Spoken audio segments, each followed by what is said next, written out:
네, 어떻게 제가 얘기하는 게 너무 말이 빠르거나 뭐 괜찮아요? 잘 들려요? 네. 그러면 매우 만족이 그럼 치세요.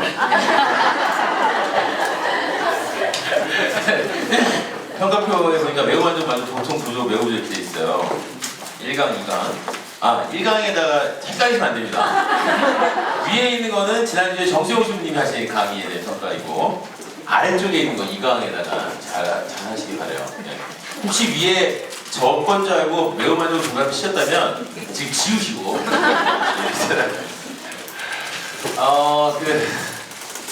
뭐랄까요? 사실 저는 이제 전국을 진짜 돌아다녀요. 흔히 말하는 전국구 시민군이에요. 직업 대목군이죠. 사실 이제 오늘도, 그러니까 어제도 제주 강정에서 이제 왔고요. 지난주에도 밀양에 다녀왔고, 청도에도 다녀왔고, 사실은 어제 저녁부터는 이 설악산 케이블카 반대하는 그 문화제가 25일날 광화문 광장에서 열리는데요. 거기에 다시 또 들어갔어요. 거기 이제 진짜 그건 안 하려고 그랬는데 제가 다 할 수가 없기 때문에. 근데 그 박그림 선생님이라고 이제 그 설악산에서 이제 사냥을 지키신다고. 근데 사실 말이 그렇지 대단하신 분이에요. 사실 뭐 이 환경운동이나 이 생태운동에서 아주 그 대단하신 분이고, 제가 알기로 뭐 가톨릭 환경상 또 수상하신 적이 있습니다. 주교회의에서 수상하는 이러신 분인데, 그 문화제를 꼭 네가 준비해야 된다 라고 하셔서 어떻게 할 수가 없어가지고 이제 어제부터 준비를 하고 있는데요. 사실 저는 이게 직업이라서 그러는 거거든요. 천주교 유권위에서 이 일을 하라고 저에게 월급을 주고 저에게 명함을 뭐 파주고 뭐 어떤 활동가라는 이런 직책을 주면서 사실 천주교 인권이라는 단체가 제 등 뒤에 있으니까 그런 일을 이제 할 수 있는 거죠. 그래서 이제 뭐 제가 주로 이제 요 근 한 3, 4년 동안 가장 많은 에너지를 쏟았던 일은 이제 스카이엠이라고 해가지고, S는 쌍용의 약자고요, K는 강정 또는 구럼비, 그다음에 Y는 용산 참사, 그다음에 이제 M은 밀양이에요. 그래서 이제 원래는 스카이 3개만 했었는데 밀양이 이제 붙어가지고 스카이 M이 됐어요. 근데 이제 밀양에만 송전탑 쓰는 게 아니라 또 바로 위에 1시간 위에 올라가면 또 경상북도 대구 위에 이제 청도라고 각북면 삼평이라는 곳이 있는데 거기부터 송전탑 싸움을 계속 하셨었어요. 이게 밀양에서부터 쭉 연결되는 송전탑이거든요.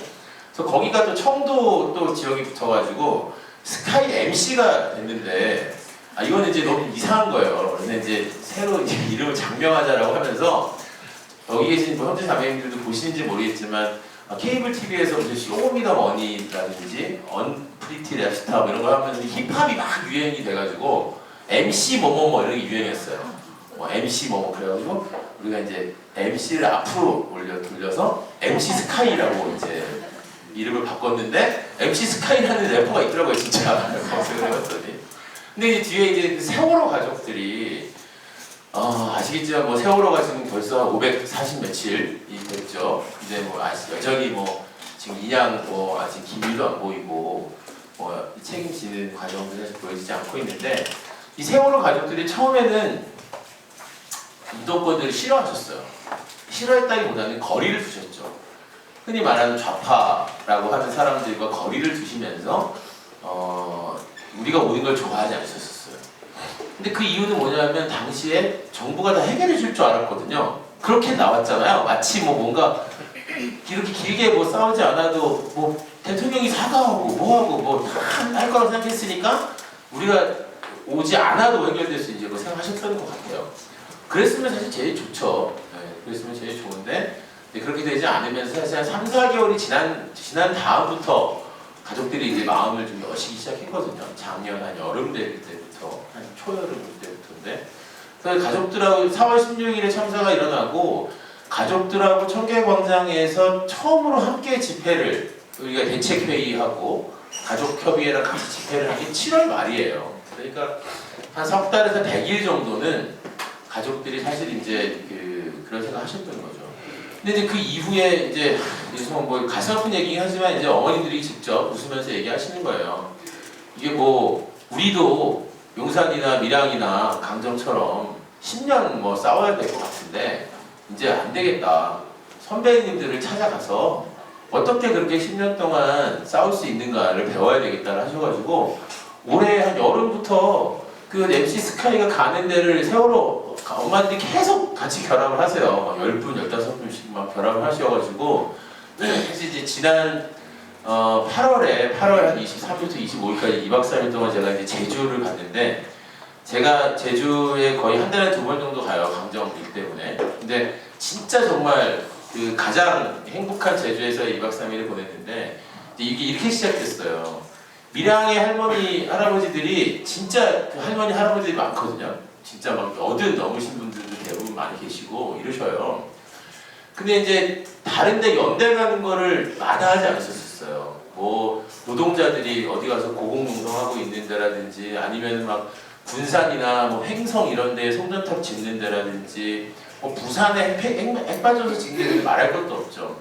그래서 연대 여왕들이라고 제가 이제 할머니들을 맨날 불렀는데 어느 날 연초에 할머니 한 분이 다 모여 있는데 야 근데 우리가 강정에는 한 번도 연대를 못 갔다. 가서 문정현 할아버지 그 신부님도 뵈야 되고 하는데 강정에 한 번도 못 간 게 너무 속이 상한다. 근데 이제 이게 제주도를 한번 간다는 게 쉬운 일이 사실 아니고 워낙 사람이 많으니까 그래서 할매들이 한 달에 5만 원씩 개를 드셨어요. 4월 달부터. 그래가지고 경비를 마련하겠다고 해가지고 그래서 그거를 한 7월, 8월까지 모으셔가지고 이제 8월에 가자 이렇게 하신 거예요. 그러니까 이제 저는 어떻게 해요? 할머니들이 가자 그러니까 가야죠. 60명이나 할머니들이 신청을 하신 거예요. 어마어마한 숫자죠. 그랬더니 당장 뭐 어떻게 잘 것이며 뭘 타고 다닐 것이며 이제 진짜 막 눈앞이 캄캄한 거예요. 할머니들이 회비 걷었지만 5만 원씩 걷어가지고 택도 없죠 사실은. 그래서 이제 강정에 가서 문정희 신부님을 만나 뵙고 신부님 이렇게 할매들이 오신답니다. 어떻게 할까요? 그랬더니 할매들이 개를 들어서 돈도 거두셨어요. 그랬더니 문정희 신부님이 저한테 그러니까 문정희 신부님은 굉장히 그 시인처럼 말씀을 하세요. 이제 직접적으로 얘기를 안 하고 이렇게 되게 멋있게 말씀하시려고 애를 쓰시죠. 죄송합니다. 안 계시니까 뭐 어른이나 안 계시면 어른이요. 근데 저한테 그러시는 거예요. 소리를 버럭 지르시더니 할매들 개 들어서 돈 걷었다고 얘기하니까 야! 소리를 버럭 지르시니 그 할머니들 돈 한 푼도 못 쓰시게! 그러시는 거예요. 그러니까 이제 할머니들 이제 잘 보시라는 뜻이겠죠. 그래서 나는 이제 그럼 이제 신부님이 돈 500만 원 이러시는 거구나. 그래서 이제 기다리고 있었는데 그냥 말만 하시고 돈 못 쓰게 하라고 해놓고 그럼 어떻게 하는 거예요? 저보러 돈을 구하라는 얘기잖아요. 그래서 아니 이게 지금 며칠 전에 강정 대행진하고 또 뭐 그 주점하고 그래가지고 이제 어디 가서 돈 달랄 데도 없다. 그랬더니 알아서 해. 그러셨어요. 그래갖고 사실 뭐 어떻게 해요? 또 뭐 천주교 막 각 교구 정평이 뭐 이런데 다 눈물에 호소의 편지를 쓰고 밀양 할매들이 간다는데 가서 라면만 먹고 올 수 없잖아요 제주도에서 이러면서 이제 그렇게 해서 사실은 되게 많은 분들이 또 돈을 모아주셨고 또 다행스럽게도 이시돌 피정의 집이라고 제주도에 있는 그 피정의 집 거기가 이제 골룸반 수로에서 크게 운영하는 곳인데 피정의 집은 부산에 있는 그 분도회 수녀회에서 운영을 하시더라고요. 그래서 거기 또 총원장 수녀님께서 우리가 간다는 소식을 또 아시고 그럼 이시돌 가서 자라 할머니들하고 다 해주셨어요. 밥까지 다 해주시고 뭐 가니까 첫날 점심은 막 제주 해군기지 반대 대책위에서 밥을 사주시고 뭐 저녁은 또 제주 뭐 민주노총에서 와서 막 밥을 사주시고 계속 그래가지고 사실은 진짜 막 그 오병이어처럼 거의 돈 사실 남겨가지고 왔어요. 사실. 근데 이제 그 2박 3일 하는데 가는데 밀양 할매들 딱 간다 그러니까 또 이제 쌍용자동차 해보자들이 이제 그때 이제 막 오늘 이제 김득중 집에 단식을 마쳤는데 쌍차의 그 노동자들이 우리도 가겠다. 밀양 할매들 가시는데 그 할매들 어디 이렇게 오름 올라가고 그럴 때 우리가 할매들 또 부축도 해야 되고 그러는데 우리가 가겠다. 뭐 놀러 가고 싶은 거죠. 사실. 근데 용산참사 엄마들이 또 가시겠다는 거예요. 용산참사 엄마들에다가 밀양 청도 세월호 가족들이 또 그 소리 듣고 우리도 간다. 그래서 세월호 가족 10명이 붙었어요. 그래서 120명이 갔어요 결국에. 그러니까 버스가 세대로 움직였고 배절을 해가지고 사실 그걸 한 끼 먹으면 얼마예요? 1인당 10,000원 해도 한 끼에 거의 뭐 게다가 또 밥만 먹어요? 다 막걸리 한 잔씩 드시지. 그래서 이제 뭐 그런 일들을 사실 이제 하고 왔는데 그 이후에 이 세월호 엄마들이 또 이번에는 이제 제가 필요 없는 거예요. 이제 다 친해지고 온 거야. 이거를 다 내가 준비하고 내가 다 진행했는데 이제 자기들은 당사자잖아요. 어쨌든 이제 이 싸우는 이게 그런 게 있어요. 막 이제 그 피해 당사자들이나 유가족들끼리 금방금방 이렇게 공감대가 뭐 너무나 당연하잖아요. 제가 감히 넘볼 수 없는 영역이거든요. 근데 이제 너무 친해져가지고 뭐 헤어질 때만 울고 뭐 난리가 났어. 그냥 막 공항에서 거의. 그러더니 갔다 오셔가지고 그 엄마 세월호 엄마들이 저도 모르게 또 엄마들을 조직해가지고 한 또 15명이 밀양을 또 갔다 오신 거예요. 2박 3일을. 그래가지고 그 이제 4개 면이 있거든요. 그 밀양에서 계속 생존터 싸움하고 있는 부북면, 상동면 뭐 이렇게 4개 면이 있는데 2박 3일 동안 한 군데에서 다 이제 대접을 하신 거야. 거기서 숙소를 마련하시고 음식을 자기는 어디는 막 돼지고기 삶으시고 뭐 어디서는 뭐 또 닭 잡으시고 뭐 오리 잡으시고 막 이래가지고 저 빼고 이제 갔다 오시더라고요. 이제 자기들끼리 연락해가지고 아니 뭐 잘된 일이긴 한데 되게 속상하더라고요. 날 안 데려가가지고. 근데 오늘도 김득중 지부장이 이제 단식 45일 만에 마침을 풀고 여기 이제 동대문구에 있는 서울 동부병원으로 왔어요. 동부시립병원에 거기 이제 이보라 선생이라는 내과 선생님이 있는데 그 김영호 씨 유민이 아빠가 왜 40일 동안 광을 단식할 때 매일 와가지고 건강 체크하던 이보라 선생님도 거기 계시고 또 이 천주교 쪽 우리 선배들이 거기 계셔요. 뭐 행정팀 이런데 그래서 아주 이제 거기를 그러 가셨는데 또 세월호 엄마들이 나한테 얘기도 안 하고 또 거기 병원부터 갔대 막 이제 그래갖고 그리스들이 뭐 29일 지금 이제 11월 14일 날이 민주노총이랑 뭐 농민 전농 정농민회라든지 뭐 빈민단체들 노점상이나 철거민들이 제안한 그 민중 총궐기의 날이에요. 12월 14일이 이름 진짜 별로죠. 네. 진짜 안 가고 싶은 이름인데 그래도 뭐 이 노동계약에 맞서가지고 사실 지금 전국에서 지금 난리들이 사실 났기 때문에 이제 이날 이제 총궐기 하기로 했는데 이 세월호 엄마들이 이제 거의 이제 직업 운동권이 다 된 거예요. 그래가지고 이 11월 14일에 민중 총궐기가 있는데 우리가 가만히 있을 수가 있냐? 우리가 그래서 지역을 막 돌아다니면서 이 11월 14일 서울에 모이자 이런 거를 막 하신다고 그래갖고 지금 또 10월 29일 그래서 이제 지역마다 이제 그런 민중대회 같은 게 열려요. 지역마다 그런 큰 데모들이 이제 한 번씩 열고 11월 14일 서울로 오는 건데 여기를 찾아다니까 가시겠다고 하시면서 그리고 이제 막 해가지고 또 표를 짰어요. 그래서 이제 12월 29일 창원, 뭐 10월 31일은 제주, 뭐 다 이렇게 짰는데 또 이 엄마들이 창원 거기 밀양 옆 아니야? 그럼 창원 집회 갔다가 난 다음날 밀양 갈래. 뭐 이러시고 제주 그런 거에 갔다가 나 강정 가야지 이렇게 내시는 거예요. 그래갖고 이게 이제 뭐 정말 뭐 우리가 아까 말씀드린 것처럼 진짜 무슨 직업 운동권이어가지고 막 무슨 이런 시위하는데 쫓아다니는 게 아니라 진짜 이 쫓겨나고 내몰려본 사람들, 뭐 빼앗겨본 사람들끼리의 정말 그 이렇게 교감과 그 끈끈함이 이게 좋은 건지는 잘 모르겠습니다만 어쨌든 그렇게 형성이 사실 되더라고요. 그 이제 김득중 지부장이 단식 40일을 지난주 이제 9일 한글날에 그때가 40일째 된 날이었는데 원래 그 천주교 정교 정부 사재단이나 이제 뭐 남장, 여장 다 이렇게 하셔가지고 한 달에 한 번씩 쌍용자동차 문제 해결을 위한 이사를 하셨었어요. 정동 프란스회관에서 계속 이제 예전에 대한문 앞에서 매일 한 200일 동안 하시다가 여기 오셨는데 이제 그 전주에 또 큰 집회를 전국에서 모여서 평택에서 했어요. 10월 3일에 한 1000명이 모여서. 근데 밥은 계속 굶고 있는데 뭘 하긴 해야 되겠는데 사람이 이제 안 올 것 같은 거예요.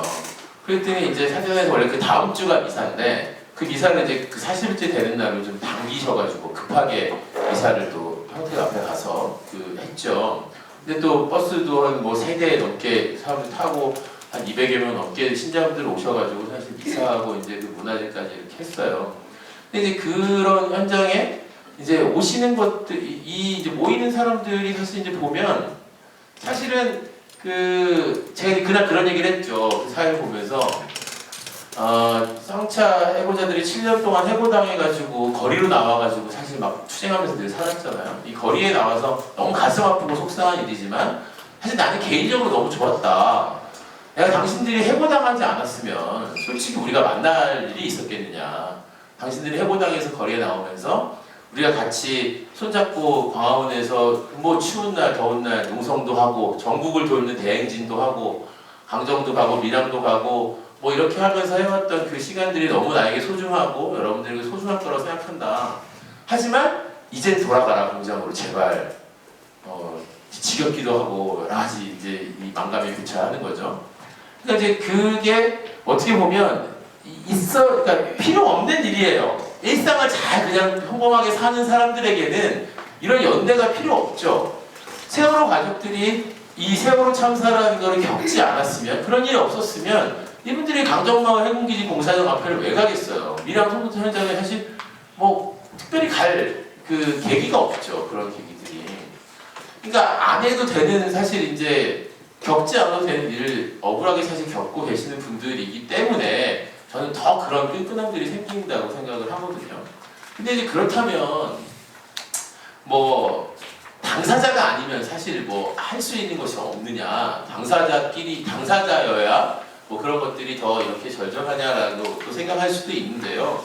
사실 그 쌍용자동차나 뭐 용산 참사, 아까 말씀드린 밀양 송전탑, 제주 해군기지 이런 문제들이 사실 그 주민들 탓이 아니잖아요. 주민들이 벌인 일이 아니잖아요. 그냥 정부 또는 뭐 막강한 힘을 가진 어떤 자본이든 권력이나 이런 사람들이 우리 거기다가 뭐 송전탑 지을래, 해군기지 거기다 지을래, 경찰 특공대 투입시키고 이런 일들이 사실 이제 이루어지면서 다 발생한 일들이기 때문에 사실은 그분들이 원치 않은 그런 어떤 그 상황에 처할 수밖에 없는, 그렇게 몰아간 건 이 사회죠. 이 사회고 사실 뭐 우리를 다 포함한 그런 사회인데, 근데 이 분들 쫓겨나고 내몰리고 뭐 빼앗기고 이런 사람들의 연대가 단단할 수 있는 것은 그분들을 사실 지지하고 응원하는 사람들의 힘이 있었기 때문에 가능한 일이거든요. 아까 제가 말씀드린 것처럼 그 120명 가까이 육지에서 제주도를 가는데 사실 그 뭐 1인당 거의 뭐 회비를 한 50만 원씩은 걷어야 가능한 일이거든요. 그 또 끼니 엄청 잘 먹었어요. 좋은 거 막 회도 맨날 먹고. 근데 그런 일들이 사실 가능하게 하는 거는 솔직히 그런 이제 마음들이 사실 모아져서 이제 가능한 건데, 저는 이제 그래서 이 안에도 있긴 한데, 저는 사실 이 천주교에 대한, 그러니까 저는 이제 천주교 신자죠. 신자지만 솔직히 주일 미사를 꼬박꼬박 나가고 있지는 않습니다. 지금. 예. 오늘 고백은 많이 하는데 예, 솔직히 그래요. 이유 중에 하나는 사무실이 명동성당에 있어요. 근데 매일 성당에 가는데 일요일 또 성당에 가야 됩니까? 내가 지금 생각이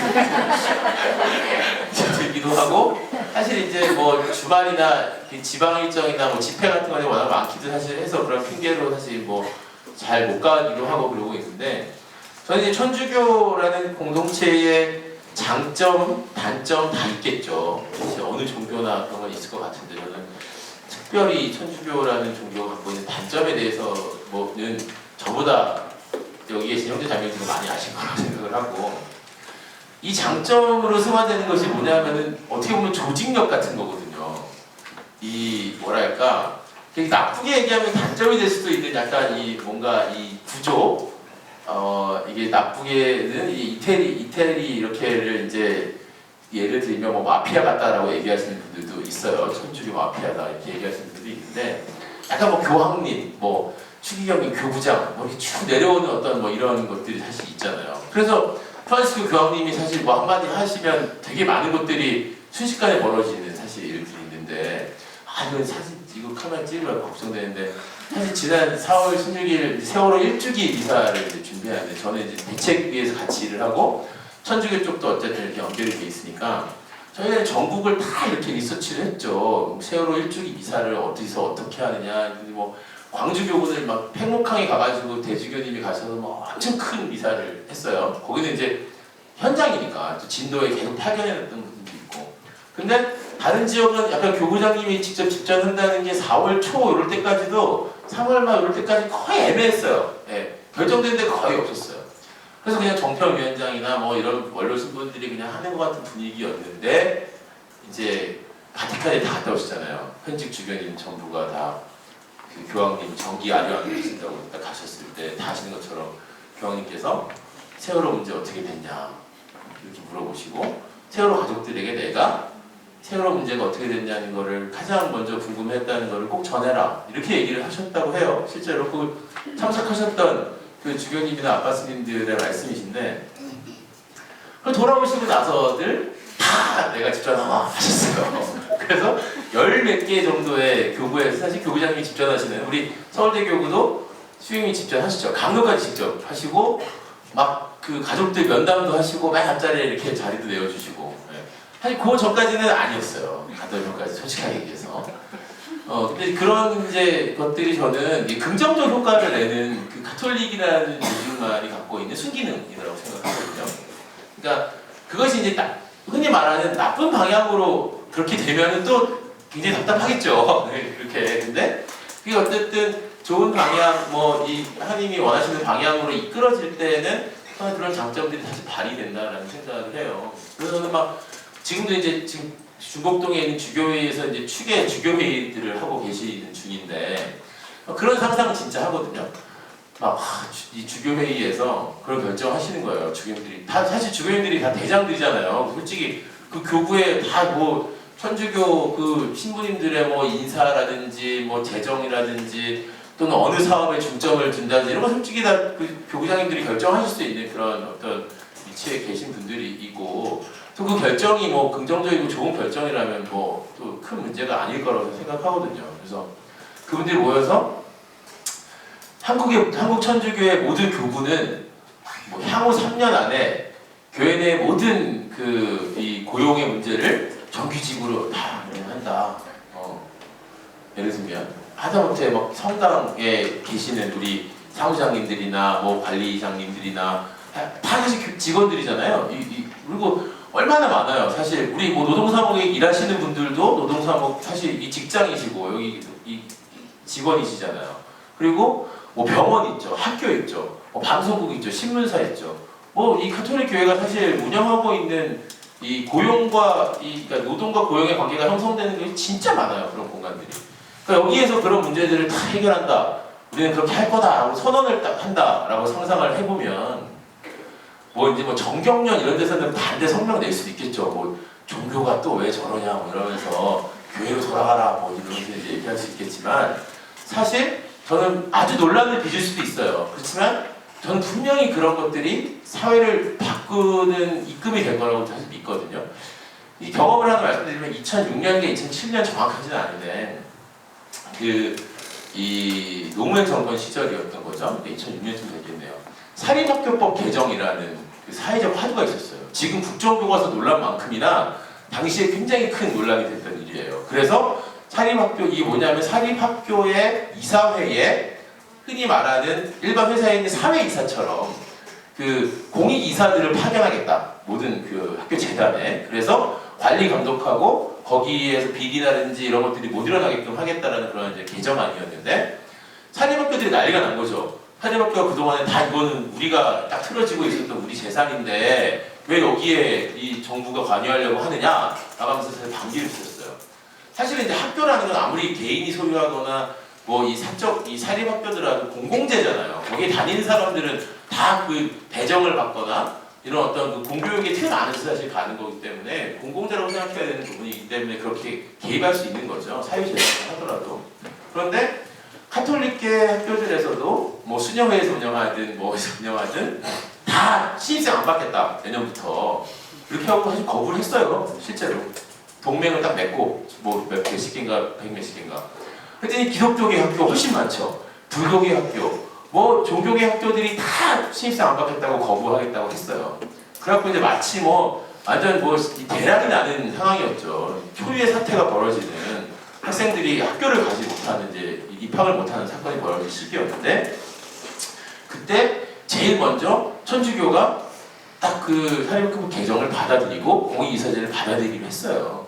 그래서 학교들이 천주교계의 고등학교들이 다 신입생을 이제 다시 받는 구조가 되고 그 이사제의 뭐 이름을 좀 바꾸었나 뭐를 바꾸었나 해서 어쨌든 여러 가지 몇 가지 요구사항들이 전달되고 그걸 수용하는 것으로 방향이 딱 결정되고 나서 그렇게 신입생 안 받겠다고 똘똘 뭉쳤던 사립학교들이 다 그냥 우후죽순으로 문을 열어버렸어요. 그냥 다시.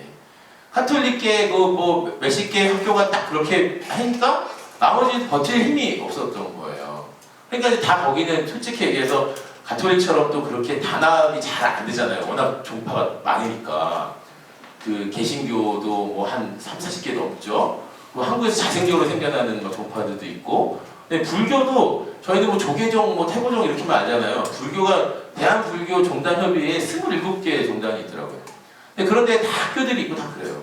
이런 데가 다 그냥 이렇게 그 해서 사립학교법 개정되고 사실 그런 그 대란은 막았죠. 그러니까 저는 천주교회에 사실 갖고 있는 이 한국 천주교 특히 그 정도 힘이 있다고 사실 믿거든요. 그러면 그렇게 딱 이렇게 선언을 하면은 아마 굉장히 많은 그런 어떤 선한 변화들이 따라서 이루어질 것이다라고 생각해요. 박원순 시장이 시장되고 나서 저는 뭐 박원순 시장을 지지하거나 그런 건 아닙니다. 개인적 원한이 굉장히 많아요. 근데 그 박원순 시장이 되고 나서 서울시에 비정규직이 없었어요. 서울시 비정규직 없앤다 선언했죠. 난리가 났었습니다. 뭐 서울시 의회에서부터 해가지고 뭐 서울시는 재정 파산이 될 거고 뭐 그냥 쫄딱 망할 거고 지금 뭐 서울시 부채가 얼마인데 이제 난리가 났죠. 근데 시행하고 3년이 지났는데 아무런 서울시가 재정이 문제, 인천이 재정 파탄이 났다는 거 아시죠? 파산해가지고 파산 신고한다는 거 아시지만 서울시는 그런 문제는 없어요. 근데 이제 실제로 시행하지 않고 해보지 않은 상황에서 그런 것들을 계속 우려들, 특히 전문가라고 하는 사람들의 입을 빌어서 이 사람들이 이렇게 분석해서 이렇게 안 된다고 한다. 그러니까 안 할 것이다. 하면 해봤자 소용없다라고 하는 게 사실 저는 뭐 우리 교회 안에서도 그런 모습이 있을 수 있다고 생각하거든요. 왜 카톨릭 교회가 왜 수익을 창출해야 되는가? 교회가 왜 고용의 문제에 있어서 더 싼 임금을 주려고 하거나 왜 더 편하게 그 사람들을 관리 감독하려고 하는 것이 할까? 이런 이유가 있을까? 왜 그렇게 해야 될까? 사실 저는 그 답을 찾을 수가 없어요.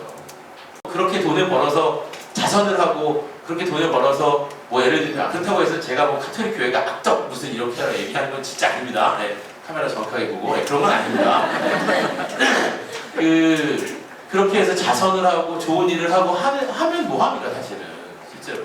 저는 이제 그런 것들이 교회 안에서의 변화가 왜 중요한 것이냐, 그래서 왜 교황님이 교회 쇄신이라는 것을 이야기하시느냐라는 것에 있어서 저는 거기에 정답이 있다고 생각해요. 네. 경향잡지 11호로의 교황님의 말씀 쇄신에 관해서 제가 기고한 글이 있습니다. 한번 해보시겠습니다.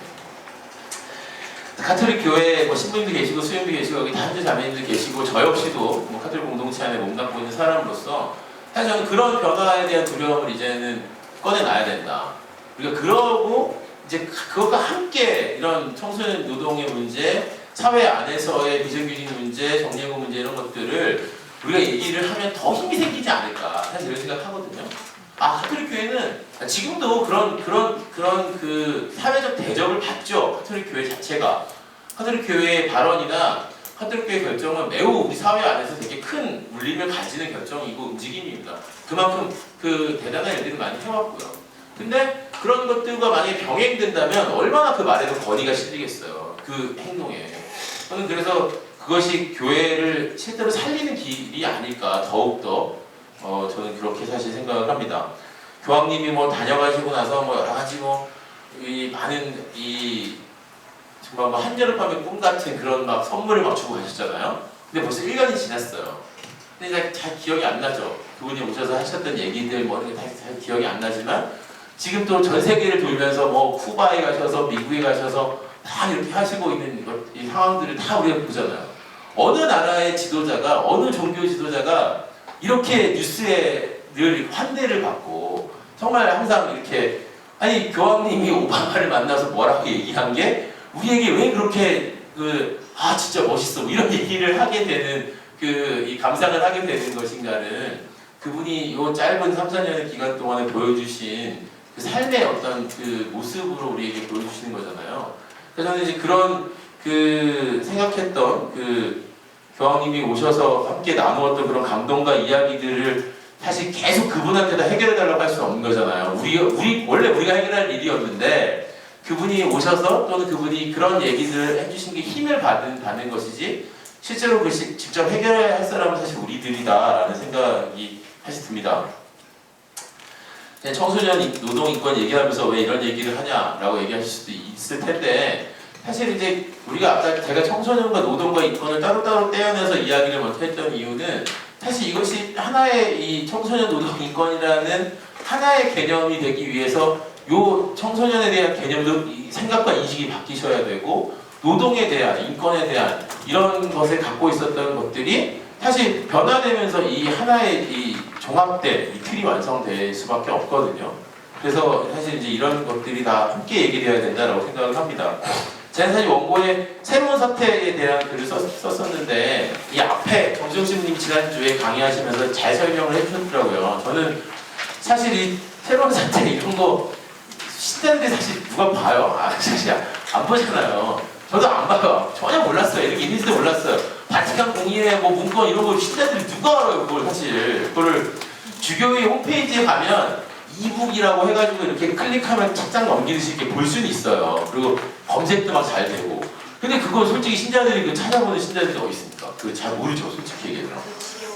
지금. 그래서 저도 재작년인가 이 새로운 사태 반포 120년이가 됐을 때 어디에서 이제 그 이거 강의를 또 부탁하시는 바람에 할 수 없이 봤죠. 네, 강의. 보니까 진짜 이건 너무 놀라운 거예요. 이게 120년 전에 이런 문서가 나왔다라는 거는 깜짝 놀랐어요. 어떻게 이렇게 노동에 대한 이 가치, 그리고 이 노동에 관한 문제들이 해결하는 그런 어떤 방식이나 과정에 대해서 어쩌면 이렇게 할 수 있었을까.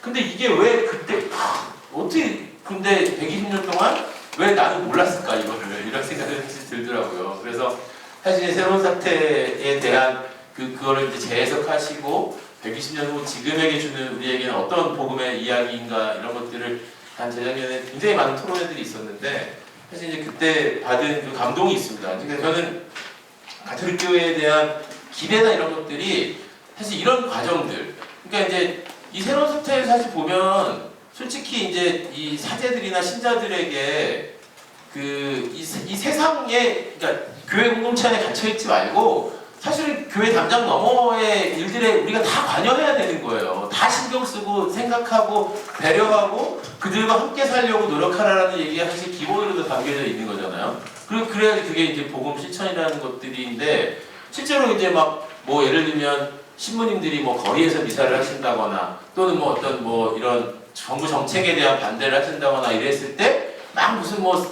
이 사제들은 뭐 수녀님들 신부님들 다 교회 가고 신자들하고 기도나 해라 뭐 이런 이 아주 무지몽매한 사실 이 얘기거든요. 그걸 또 천주교 신자라는 분들이 막 그런 얘기를 하잖아요. 그러니까 이 종교는 교회 안에 들어가서 뭐 있어야 이런 말도 안 되는 사실 얘기를 제가 요 새로운 사태를 읽으면서 자신감 얻게 된 거죠. 나는 혹시 저 사람들 말이 맞는 걸 수 있다고 생각했었거든요. 그런 거 아닐까? 종교는 그냥 들어가서 기도해야 되는 게 아닌가? 이런 생각을 한 적도 있었는데 새로운 사태 딱 보고 나서 이게 정말 무지몽매한 일이었구나 이런 생각을 사실 하게 됐습니다. 근데 앞에서 우리 정선진 기자님 너무 잘 설명해 주셨고 그 다음에 이제 청소년 노동인권의 사실 이제 실태라든지 현황 이런 것들에 대한 여러 가지 조사들이 있어요. 그 조사들에 대해서는 아마 다음 주에 오실 우리 이수정 노무사께서 저보다 훨씬 많은 임상 경험이 있으시고 상담의 이 경험들이 많으신 분이기 때문에 아마 굉장히 잘 정리해서 다음 주에 얘기를 해주실 거라고 할 수 있습니다.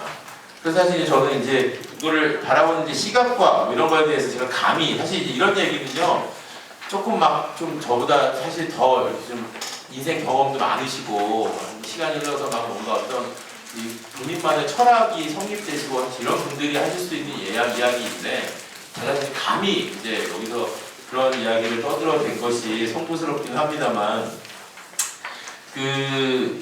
제가 이제 그냥 마무리를 하는 차원에서 저는 이제 아까 그래서 교회 얘기를 좀 많이 했던 것은 그만큼 카톨릭 교회에 기대하는 것이 사실 많기 때문에 교회의 아쉬움에 대한 것들을 얘기한 것이라고 저는 생각을 하고 근데 교회가 바뀌려면 신자들이 사실 계속 이 교회 또는 교회를 어쨌든 운영하고 사업을 집행하시는 성직자분들이나 수자분들이나 또 이런 분들에게 변화를 자꾸 어쨌든 독려할 수 있는 계기들을 만들어 주셔야 된다고 생각해요. 그래서 그런 것들이 본당 안에서도 공동체 안에서 자연스럽게 일어날 수 있으면 좋겠다라는 꿈을 사실 저는 꿉니다. 저는 사실 주로 원래 했던 전공 분야는 경찰, 검찰, 국정원, 교도소, 군 이런 데서 벌어지는 인권 침해에 대한 대응을 주로 했어요. 그래서 제 전국에 있는 뭐 교도소 이런 거는 다 들어가고 실태 조사를 거의 다 해봤고, 뭐 군부대. 근데 우리나라에 경치 좋고 물 맑은 데 가면 뭐가 있는지 아세요? 군부대랑 사찰이 있습니다.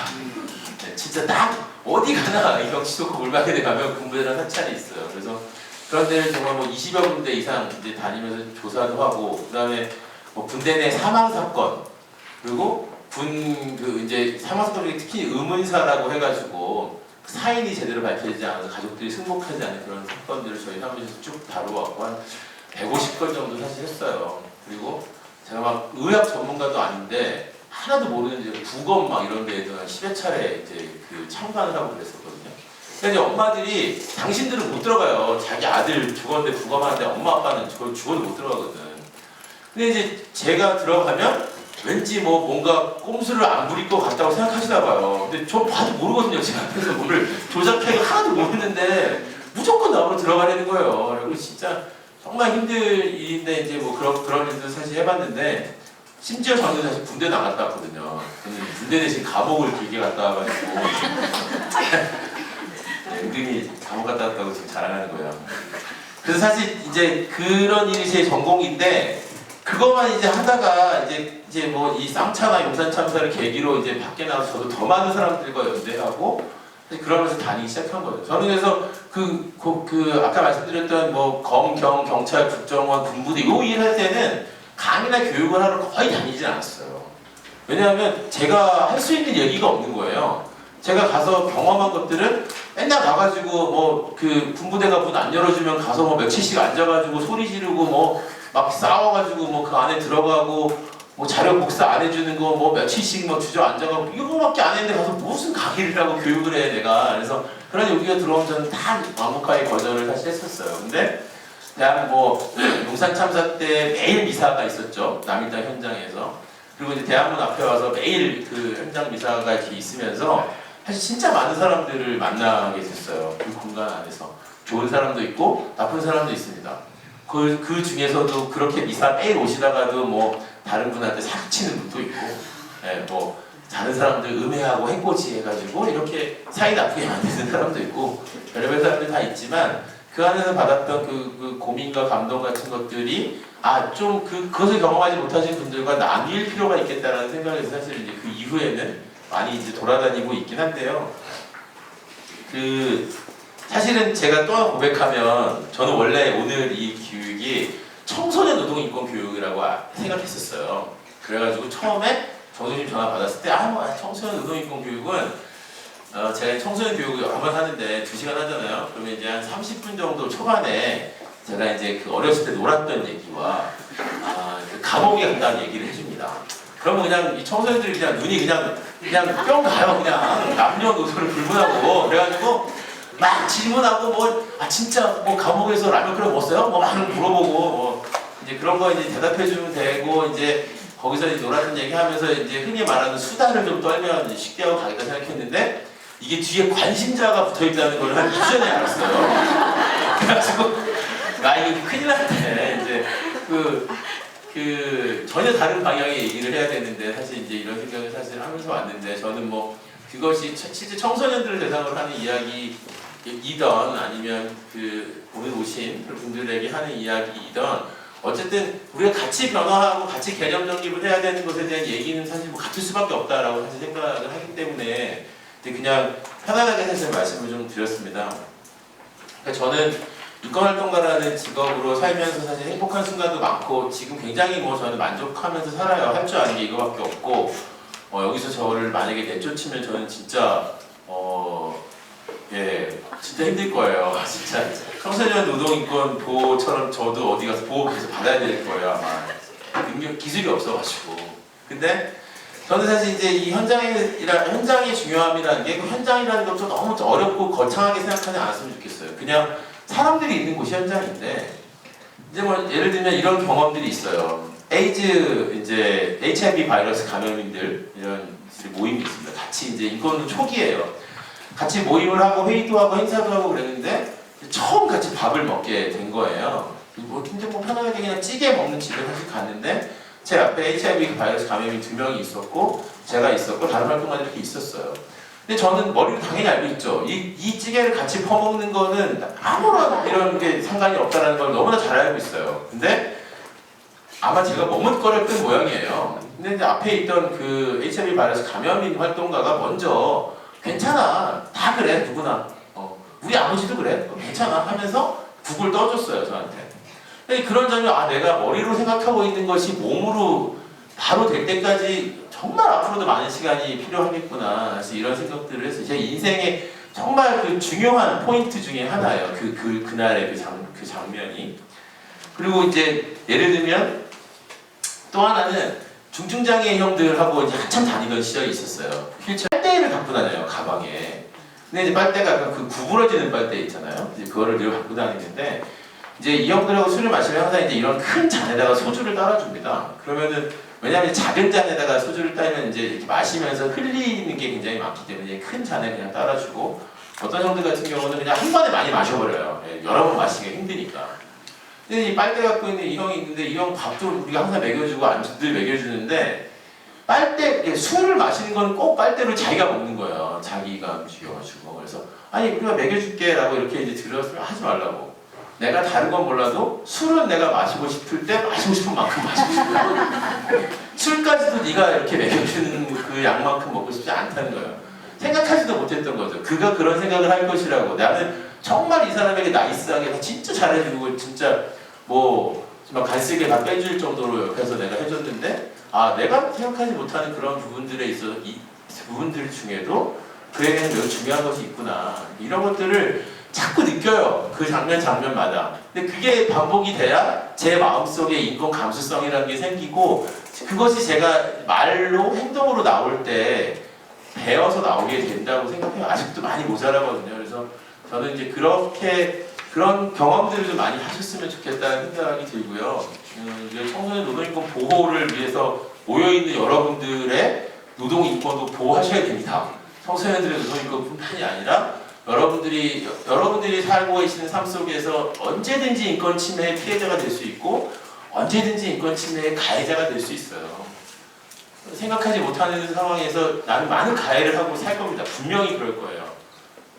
나는 아니야. 내가 얼마나 사람들한테 따뜻하게 잘 얘기하는데, 내가 얼마나 사람들한테 친절한데, 그 친절함이 주는 폭력이 또 있어요. 친절한 것으로 포장되어 있는, 선의로 포장되어 있는 인권 침해가 또 굉장히 많거든요. 저희 주변에서 보면. 한 번만 생각해 보면. 그런 생각들을 하실 수 있는 시간이었으면 좋겠다. 내가 언제든 피해자가 될 수 있고, 가해자가 될 수 있는 것이 우리가 살아가는 일상이라는 것에서 한 번쯤 그런 고민 해보시면서 우리가 청소년들을 현장에서 어디든 만나실 때라든지 이럴 때 불쌍하게 여기지 마세요. 아이고 불쌍하다. 나이도 어린 놈이 이렇게 고생하고 방귀까지 불쌍하게 여기지 마시고 그냥 있는 그대로 봐주시면 좋겠어요. 고생한다. 그래. 고생하는구나. 그래 너 뭐가 필요해서 여기서 일하는지 모르겠지. 그래서 말하라는 거 아닙니다. 가서 이렇게 말하시면 안 돼요. 괜히 가서 막 덕담하시고 막 fun기 이런 거 하시면 안 됩니다. 그런 게 아니라 그렇게 생각해 주세요. 그래 얼마나 그 학교 갔다 와서 힘들게 여기 와서 일하는데 일하는 내내 안전하게 사고 없이 그리고 존중받으면서 일했으면 좋겠다. 이런 기도 아까 사실 시작할 때 했던 그 기도 솔직히 저는 그 기도를 하시는 것 그리고 이런 모임을 만드신 것만으로도 실제로 매우 많은 그런 그 효과와 그 변화 그리고 울림들이 만들어질 거라고 추상적으로 생각하는 게 아니라요. 실제로 그렇습니다. 청주교 서울대교구 노동사무소에서 청소년 보호인권 강좌를 5주나 했는데 50명씩 오셔가지고 이 이야기를 듣고 가셨다. 이것이 이제 전해지면서 또 다른 곳에서 그러면 우리도 해볼까 하는 이런 것들이 만들어집니다. 저는 분명히 장담하고요. 그래서 이 첫 번째 시도가 더 귀하고 소중하다고 생각하니까 여러분들께서도 이 5주의 과정에 수강자로 오셨지만 내년 내후년에는 또 같이 상담도 하시고 진짜 강의도 하시고 이럴 수 있는 그런 분들이 되실 수 있다는 거 오늘 저를 보고 자신감 얻으셨을 거라고 믿고요. 그래서 혹시 질문이나 이런 것들은 없으실 거라고 생각하고 싶은데 왜냐면 제가 일찍 끝내드리기로 했는데 너무 제가 또 말을 너무 이렇게 잘 들어주셔가지고 한 10% 정도는 좀 졸고 이러셔야 되는데 2명 빼고는 다 2명이 보고 있어요. 2명 있다가 두피 오기만 해봐요. 그래서 그 이야기 들어주시는데 너무 감사했습니다. 혹시라도 뭐 질문이 있으시거나 아니면 뭐 이 이야기는 너에게 꼭 해주고 싶다 뭐라든지 이런 게 있으신 게 있으신가요? 네. 청소년들이 이 인권 문제 되게 어려움을 당할 때 인권 인권위원회에서 상담도 하고 그러나요? 저희는 이제 저희 상담 당연히 하고요. 천주교 인권위는 매주 월요일마다 이제 인권 침해 상담이 있어서 여러 가지 상담이 있는데 이 청소년 친구들이 상담하러 오기가 매우 어려워요.